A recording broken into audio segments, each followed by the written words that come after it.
কোনো মানুষ চিরকাল বেঁচে থাকে না, মানুষ চলে যায় কিন্তু তার স্মৃতি রেখে যায়। এই কথাটাকে কি বিশ্বাস করেন আমি জানি না, তবে আমি কিন্তু মনের প্রাণে বিশ্বাস করি এবং তার প্রমাণ আগেও পেয়েছি, এখনও পাচ্ছি।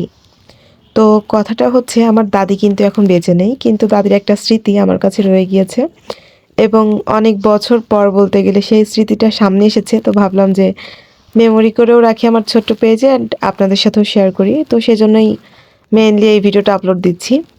তো এই ভিডিওটা আমার অনেক আগেই করা, প্রায় বছর দুয়েক আগে। তখন আমার দাদি বেঁচে ছিলেন এবং আমি সরিষা খেতে পিকচার্স তুলতে যাওয়ার সময় দাদিকে বলেছিলাম যে তোমার একটা শাড়ি দাও তো পরি। কারণ আমি সচরাচর শাড়ি কিনি না কোনো অকেশন না থাকলে। আমি পিকচার্স তুলতে গেলে, ভিডিও করতে গেলে অবশ্যই মা চাচিদের শাড়ি নিয়েই করি, পিকচার্স তুলি, সেগুলো পরি। তো সেদিন হঠাৎ কি মনে হয়েছিল জানি না, দাদির কাছে শাড়ি চেয়েছিলাম। তো আমার দাদি পার না ভাঙা, ভাঁজ না ভাঙা এই নতুন শাড়িটা আমাকে দিয়েছিল পরার জন্য। এই যে ভিডিওতে যে আপনারা সবুজ রঙের যে শাড়িটা দেখতে পাচ্ছেন আমার পরা, এটা কিন্তু আমার দাদির শাড়ি।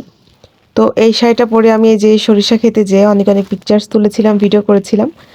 আপনাদের ভাইয়াই করে দিয়েছিল ভিডিওগুলা, অনেক অনেক ছবি তুলে দিয়েছিল। তো হঠাৎ করে আর কি অনেক বছর পর, লম্বা একটা টাইম, 2 বছর, তো এতদিন পর হঠাৎ করে মেমোরিতে এই ভিডিওটা আসলো। তো শাড়িটা দেখে হঠাৎ করে দাদির কথা মনে পড়ে গেল।